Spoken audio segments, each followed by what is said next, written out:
Boleh Bapak gabung sama kita? Boleh Pak gabung dulu? Makasih. Baik, nah tentunya pemirsa sebelum kita ngobrol dengan Pak Asril yang merupakan Kasudin Gulkarmat dari Jakarta Pusat ya, nanti kita akan melihat dulu nih aksi-aksi viral dari pemadam kebakaran, itu juga ada damkar yang tentunya akhir-akhir ini ramai banget di medsos seperti itu ya. Kita akan lihat dulu liputannya berikut ini. Belakangan ini aksi-aksi petugas pemadam kebakaran atau damkar kerap jadi viral di dunia maya. Ini karena tugas mereka tak hanya melulu soal memadamkan api saja. Tugas-tugas lain yang bahkan unik juga dilakoni petugas damkar. Ternyata salah satu yang sering dilaporkan masyarakat adalah meminta bantuan melepas cincin yang tersangkut di jari. Ini berawal saat warga sudah kebingungan meminta pertolongan melepas cincin yang tersangkut. Pihak rumah sakit angkat tangan, begitu pula ke tukang cincin yang juga tak bisa membantu. Putus asa, warga pun mengadu ke petugas damkar. Meski tak pernah dilatih melepas cincin, petugas damkar ternyata mampu menolong warga. Selain melepas cincin, evakuasi satwa juga biasa dilakukan petugas damkar. Mulai dari satwa buas seperti buaya dan ular dari dalam rumah warga, atau aksi petugas yang sampai mengerahkan mobil tangga ke sebuah flyover ini. Ternyata yang dievakuasi bukan orang, melainkan seekor anak kucing yang terjebak di pilar beton flyover.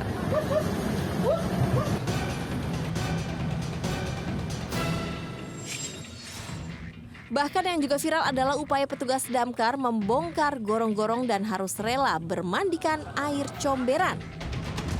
Rupanya yang dievakuasi bukanlah orang atau satwa, melainkan untuk mengambil kunci mobil yang terjatuh di dalamnya. Wah, hebat ya. Jadi seperti meniru slogan perusahaan, damkar kini seperti dapat menyelesaikan semua masalah tanpa masalah. Aduh, tadi tegang banget ya. Nah ini Pak Asril, ini saya mau nanya nih sebenarnya nih. Nah ini untuk penanganan evakuasi ular seperti tadi itu biasanya tuh butuh pelatihan berapa lama tuh Pak? Baik, terima kasih. Jadi untuk penanganan rescue seperti ini dari Dinas Gulkarmat DKI Jakarta, ini ada pendidikan khusus, namanya pendidikan rescue.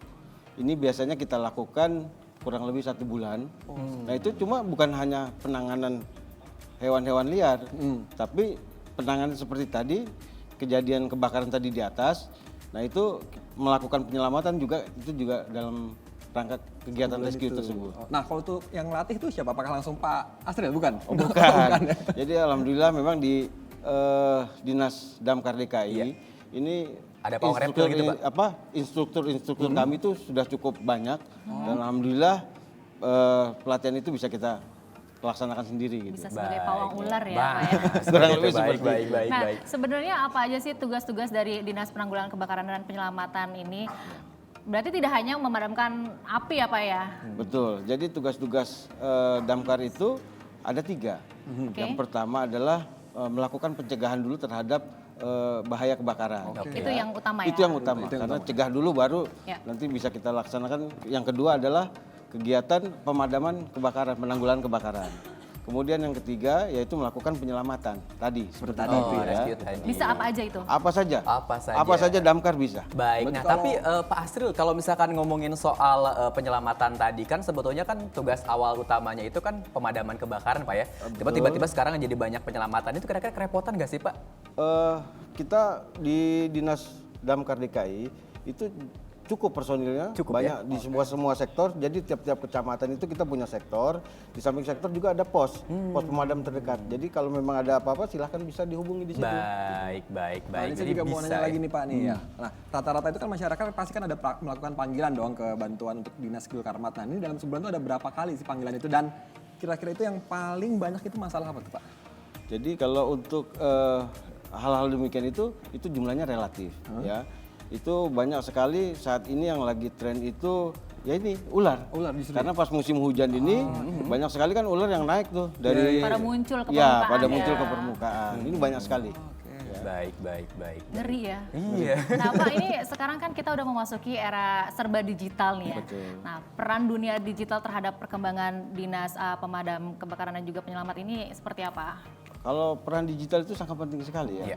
Alhamdulillah kita di Dinas Gulkarmat ini ini kita sudah ada humasnya gitu ya. Jadi, nah inilah humasnya yang berperan memberikan sosialisasi kepada masyarakat, Baik. sehingga masyarakat itu tahu, Tahu ya. apa yang kita lakukan, dan yang belum tahu Ya, jadi jadi lebih tahu, tahu. ya. Itu tadi ya, jadi viral di media sosial ya. Betul. Jadi Baik, nah. namanya diangkat Betul. lagi tinggi-tingginya nih Pak ya. Siap. Terima Nah, kasih. Pak Asril terakhir Luar Pak, ini biasa. kalau misalkan tadi ngomongin soal peran dunia digital ini kira-kira kalau misalkan masyarakat pengen meminta bantuan nih ke Dinas Gul Karmat seperti apa caranya Pak? Oh, sangat mudah sekali.